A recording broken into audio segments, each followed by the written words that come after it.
Well, welcome back to our second segment. Of course, we're with Dr. Barb Provost, her PhDs in How Adults Learn. And I want to tweak our segment here and talk about how women learn differently than men. I think they do. I think they approach things. I think their methodology. I think they're emotionally more engaged than the advisor is. Mm-hmm. And I want to make sure, because why do I even care about this subject? Because women are going to have the purse strings of America within the next decade. The transfer of wealth. It's not just the transfer of wealth, it's transferring to the surviving World War II and Korean female spouse. And who's taking care of them? Their baby boomer daughters. Right. And so we need to change our entire engagement. I almost like to call it corporate courtship, right?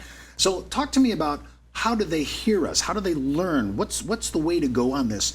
Being a guy, I want to understand the mentality and what I really need to do to bring engagement. Okay, this is so important, because when a woman will come to a financial meeting, a lot of times, and the data shows this, if a man and women are engaged in the conversation, the man wants to know what's the amount they're going to earn, how long it's going to take, what's the product, so on and so forth. The woman is thinking, is this person going to be able to communicate with me? Will he be there to answer my questions? Do I trust him enough to ask questions that might seem remedial at this point? Will he make decisions with my best interest in mind? Yeah, absolutely. Because, as you well know, women, they live longer than men, so they have to really stretch out their monies to last a lot longer. They also are concerned about their children, their children's welfare, and they want to make sure that they have monies that will suffice them in their long-term health care as well. So a lot of the thoughts and ideas that are going through her mind, she may not be verbally asking you at this point, but she's getting a sense from you on, can I start to trust this person? I've heard you say this in other settings. You say women don't want to be sold. They don't want to be marketed to. They don't want to feel like they're just being pressured or pushed into any product purchase at all. True. So first contact with women is way different than maybe a first contact with a guy. Maybe totally different engagement. True. And oftentimes, women will need to go back and think about what they want. A lot of times when a woman will say, I need to think about it, it might be a very important message to you that you have not given me all the information that I need to make a decision. It also might be a way of politely saying no without saying no. So oftentimes a response to that could be, what else can I provide for you to help you make your decision? And no pushing, but let me know what else I can provide for you. Here's how you can contact me. And then you may have to wait and may not sell something in that first meeting. I've noticed, because now there's more women in the workforce. They're higher educated women. Yes. They're college. We're going into higher degrees of formal education. And there's a movement from the home into the workforce. And this has been a huge cultural revolution over the last 40 years.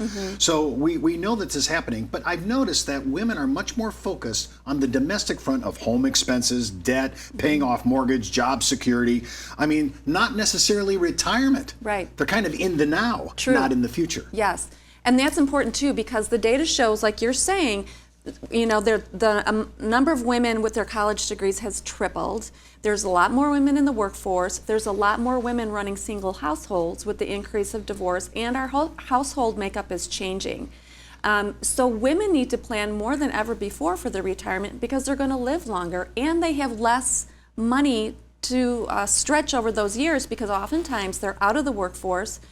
The average is 12 years, either caring for children or sometimes caring for an ailing parent or an ailing spouse or other relative. So when they get back to the workforce, they're not making as much money. They haven't had as much money going into the retirement funds. And so they have to stretch what they do have over a longer period of time. I've noticed, and this is a present day stat, that almost half of all the households' money, including the investable side of this equation, is already controlled by women. We think over the next 10 years, the stats are, the trend is just, it's a tsunami coming. Yes. And they will own the purse strings of America. Knowing that that's true, and knowing that women do live longer, and much of the time, especially with the same age counterpart, you're looking at maybe 8 years to 10 years, difference. Yes. So it's not a small number, it's a large number. It is. So women now than ever before are under planning for the retirement, when they really should be over planning for the retirement. And the reason for that is because They fear the process of having to deal with the money, make the decisions, have the conversations, because they don't feel equipped, prepared, they don't feel like they've found someone they can trust, or they don't feel safe about making those decisions. So this is, if I hear you right, this is like a huge opportunity for advisors to be able to address exactly what you just said. Yes, it's huge. Well, I'm looking at some of the things, and when you talk about long-term, one of the things I saw in one of your notes is the need for long-term care planning. Almost always, the male precedes the female in death. And her time, whether it's going to be assisted living or nursing home, people are I'm building my home in thinking of my future geriatric ways, my cabinets, my bathroom setup, everything. Everybody's talking that way. So when I'm addressing it, how high a priority is that? Because we know we're in the now. We're trying to get people to think about their retirement, which they're not doing. As you said, they need to overthink it maybe. Yes, they do. But I'm curious about the thought of long-term care, because that is a major play for females late in their life. I mean, gals in their 80s and 90s. Those are realities now. Well, first of all, it's expensive, and like you just said, women are thinking about their operational day-to-day expenses in their budgets for their homes.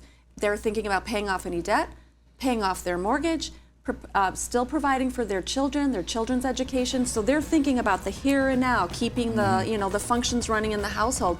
They're not always thinking about what can happen in the long term and what they are going to need for themselves, because they're, for the most part, may be alone and have to care for themselves. That's a concern as well. There's a big gap there that needs to be addressed.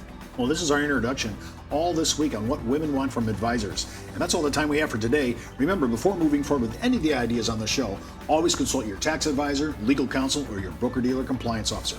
Missed an episode? Just hop out to our video archives. And remember, you could be wiser as an educated advisor. I'm Steve Savant. We'll see you tomorrow.